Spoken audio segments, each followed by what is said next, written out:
this and that and that and that. You think he doesn't know.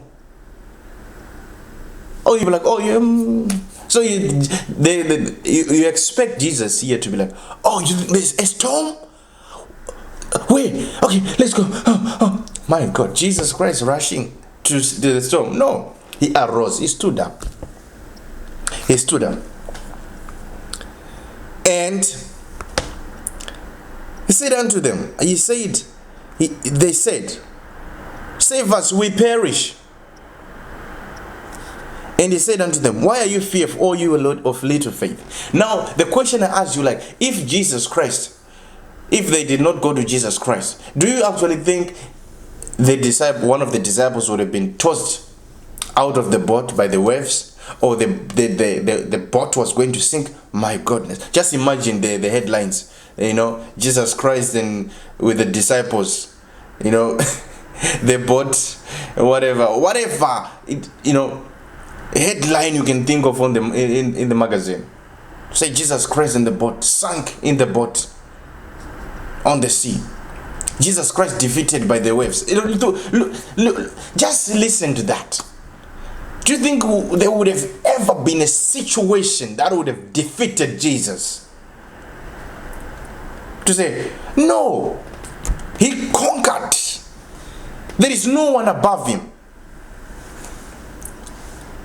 So the disciples were immature to go to Jesus and say, oh, wake up, we are perishing. Now the second thing, what's interesting in this topic about this scripture is that Jesus Christ, as he arose, he rebuked the winds and the sea. The next question is, did he need to rebuke the seas, the winds and the sea? Did he need to rebuke the winds and the sea? To really say, oh, we know that during creation, Jesus spoke things out. God spoke things out. Light be fruitful, this and that.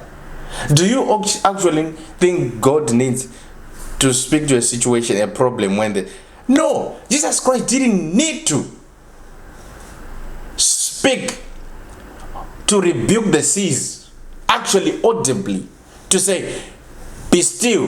He didn't need to he didn't have to do that. There was no need for him to do that himself. Or even Jesus Christ telling the devil to say, in the desert, in the wilderness, to say, no man shall live by bread. Do you honestly think that even Jesus, if he would have just kept quiet, nothing would have happened? The devil was defeated long back. But he said that to teach the disciples, to say, you have this.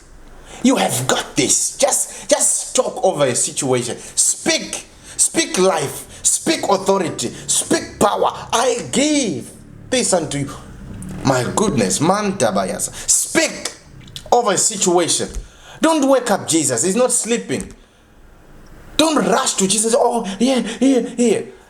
That's the reason why he had to say something to the winds and the seas. Not that they would have not listened. Just by Jesus standing or looking at the seas and the waves, they would have just disappeared. Even if he would have not said anything, nothing would have happened to that boat. Nothing. Zero. Nothing. They would have, the seas and whatever would have tried and whatever, but they would not dare touch the boat, the disciples, and Jesus. No. Because Jesus Christ doesn't need to speak to a problem to say, oh, you are defeated. No, the devil knows he's been defeated. But he was trying to show the disciples, like, you, when something like this happens, speak. Speak to it.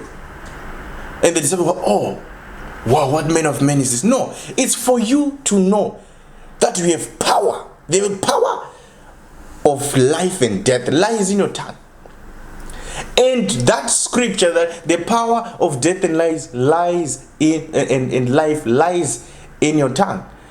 It doesn't mean, not only does it mean you confessing bad things, it also means the power of death also means that the power for you to kill. Chaos situation, troublemakers.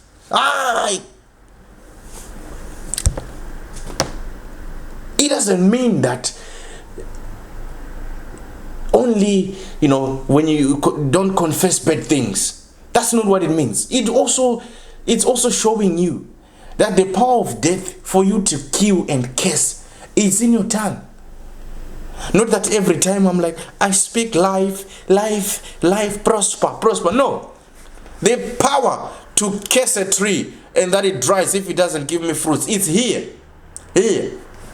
That's what Jesus Christ was showing the disciples there. Because the disciples were immature. And that's what a lot of people do today. They rush to Jesus. Oh, Jesus Christ, my problem, my what? My visa, my marriage, my what? So you think he doesn't know? Jesus Christ does not need a prefect. He knows, he sees. So the question then, was Jesus actually sleeping? Let's go to the book of Psalm 121. Psalm 121 from verse 2 to 4. Psalm 121 verse 2 to 4. My help cometh from the Lord, which made heaven and earth. He will not suffer thy foot to be moved. He that keepeth thee will not slumber. Behold, he that keepeth Israel shall neither slumber nor sleep. You tell me whatever you want to say. Oh, Jesus Christ, so you mean he never slept or whatever? Whether he slept or whatever, Jesus Christ does not sleep. He neither sleep nor slumber. He was not sleeping. Let's go to the book of Psalm. In the same book. Psalm 139. Psalm 139 from verse 7 to 12. Psalm 139 from verse 7 to 12. Jesus Christ was not sleeping on the boat, and he never slept. Where can I go? Verse 1. Where can I go from your spirit? Or where can I flee from your presence? If I ascend to heaven, you are there. If I make my bed in Sheol, behold, you are there. If I take the wings of the dawn, if I dwell in the remotest part of the sea, even there your hand will lead me, and your right hand will lay of me. If I say, surely the darkness will overwhelm me, and the light around me will be night. Even the darkness is not dark to you, and the night is as bright as the day. Darkness and light are alike to you. So this is showing us that he is everywhere. Jesus Christ is everywhere. Say, where can I go from your spirit? If I flee, where can I flee from your presence? If I ascend to heaven, you are there. If I make my bed in hell, behold, you are there. Jesus Christ was not sleeping. Say, night and dark are the same to you. The night is as bright to you. Jesus Christ was not sleeping because he is the omnipresent. He is the omnipresent. He is everywhere. The omnipotent. He is everywhere. So Jesus Christ was actually even physically at the back of the boat. His presence was there with the disciples in the seas. His presence was there everywhere. So that's what the disciples didn't know. That even where the seas, the waves are furious, his presence is there. He's everywhere. He was steering the boat. So the disciples were just supposed to rebuke the seas, or to keep quiet, or to enjoy the tossing of the boat by the waves. Enjoy it. That's a free joyride for you. Not to go and wake up Jesus. He is everywhere. Now, that's for the disciples. Now, let me come back to you. Now, this is your scripture. Galatians 2:20. Galatians 2:20. Galatians chapter number 2, verse 20. I am crucified with Christ. Nevertheless, I live. Yet not I, but Christ liveth in me. And the life which I now live is in the flesh.